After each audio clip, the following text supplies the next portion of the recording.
Akasbani Imphal Ngangbam Nganthoi na pau pajari ahanbada maruoiba pau Security Force na Raija sigi tongan-tonganba mafamda thiba humbagi thabak chathabada yamlaba khusu khulai amadi KYKL gi miyoi ama phare. India Meteorological Department Imphal Center na hairi Raija sida lakliba numit humni asida nong churaba yai. Amasung ISRO na Gaganyaan Mission gi ahanba Integrated Year Drop Test ngarang mai pakna pangthokre.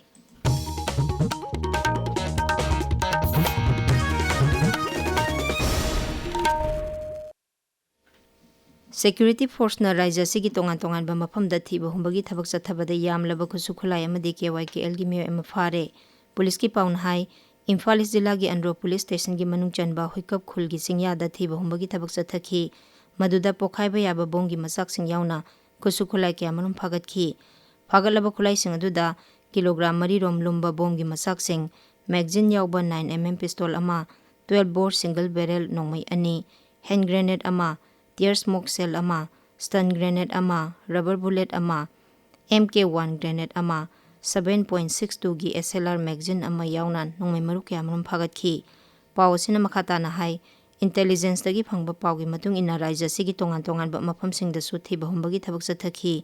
maduda Kakching Jilla gi Tangjeng Khunau dagi aina thingkhraba lalhulup KYKL gi miyoi ama phare. Miyoi asi Kakching amasung Thoubal Jilla da leba school amadi chekon sing dagi sel khaibada senabani hairi.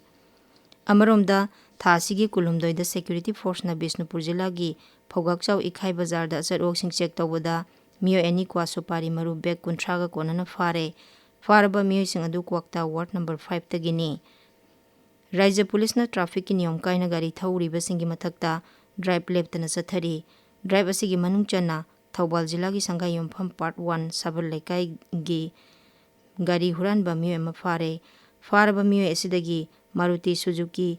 A-Star car ama Yamaha Fasino ama amadi sem yauba mobile phone ama phangki. Coalition Against Drugs and Alcohol kadana nisagi mayokta chatharakpa campaign gi saruk ama oina nomugi oba awareness program ama Imphal East ki Sanjanbam Khulen amasung Imphal West ki Sagolban Khamnam layakta pangthokre. Imphal East ki Sanjanbam Khulen dangrang pangthokpa thoramadu kada amadi Sanjanbam Khulen village level authority na puna sinbani.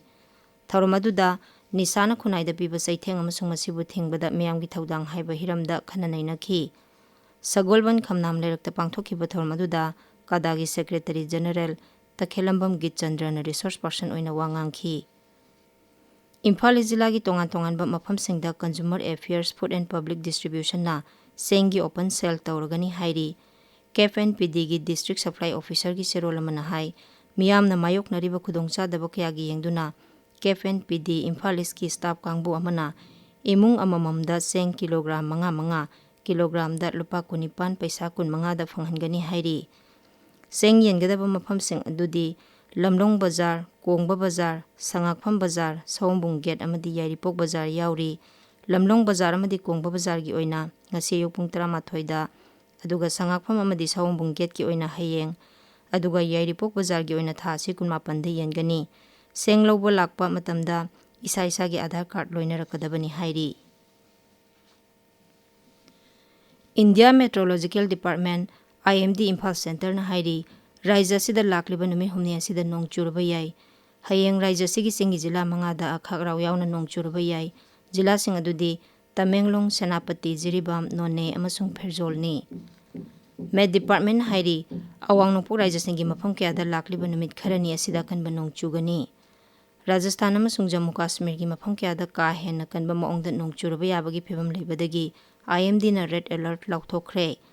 Nongpok thangba Madhya Pradesh, Gujarat, Haryana, Chandigarh, Delhi, Punjab, Uttarakhand na chingba mafam kaya da su akanba nong chugani haina Med Department na hairi.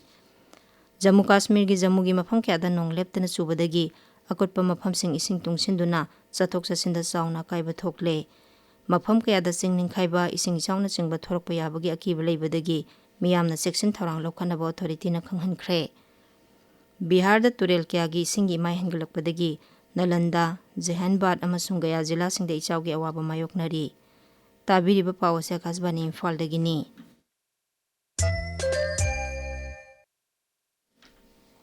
ISRO na Gaganyaan Mission gi parachute based deceleration system gi demonstration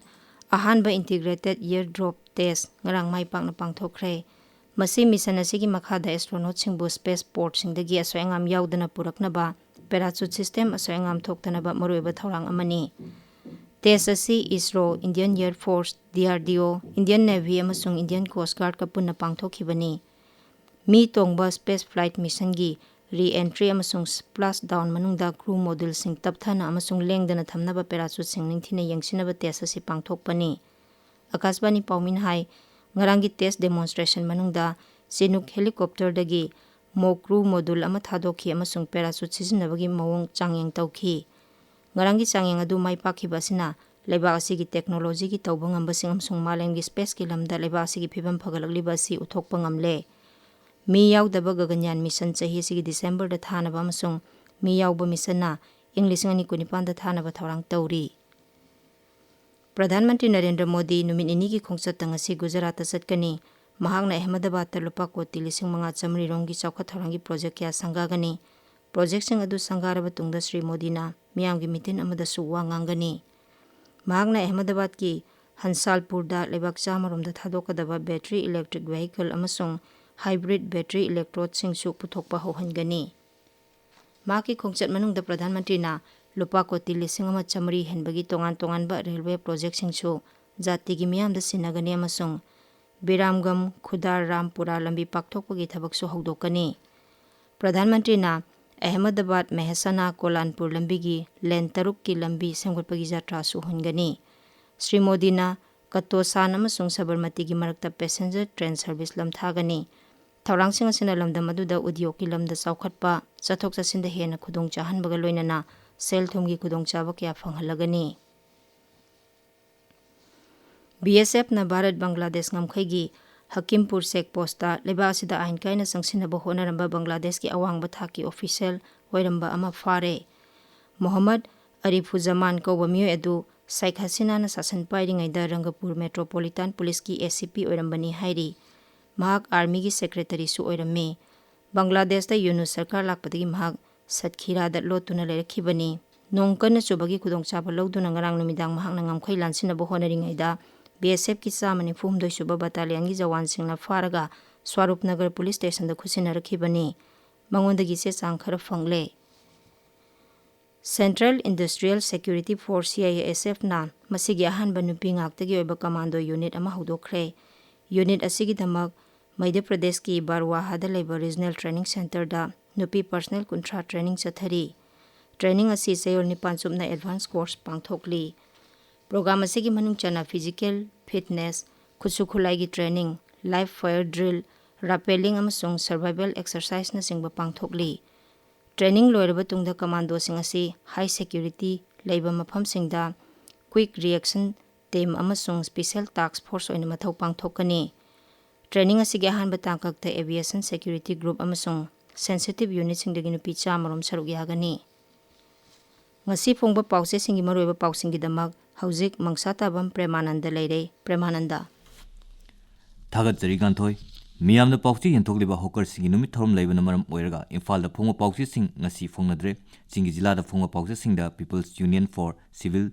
Liberties na Manipuri da thokliba irang asiga mari leina na puthorakhiba report MP Sana Jawbana yaningda phongdokkhre haiba pauna maroi pau oina phongli pausi gan female amari Tamelong Times da hanba headline tawri Kumja lising ani kuntreta pangthokadaba mikhalgi mangoinana Manipurgi electoral roll asi akhanana yengsinaba NPP na pukhalakhiba wafam ani suba headline tawri Tamelong Times ta Manipuri governor ngasi Nagaland gi governor designate oina wasak lawragani haiba pauna an headline oiri governor na thaja pirakpadagi paumi singi khongjang handokre haiba pau amasu gan female da maroi pau oina phongli Nganthoi Thagatsari Premananda aroibada maroiba pau amukhanna Security Force na Raja sigi tongan ba mafam da thiba humbagi thabak chathabada yamlaba khusukhulai amadi KYKL gi meo ema fare India Meteorological Department Imphal Center na hairi Raja sida lakliba numit humni asida nong churaba yai amasung ISRO na Gaganyaan mission gi ahanba integrated airdrop test ngarang mai pakna pangthokre pau loijare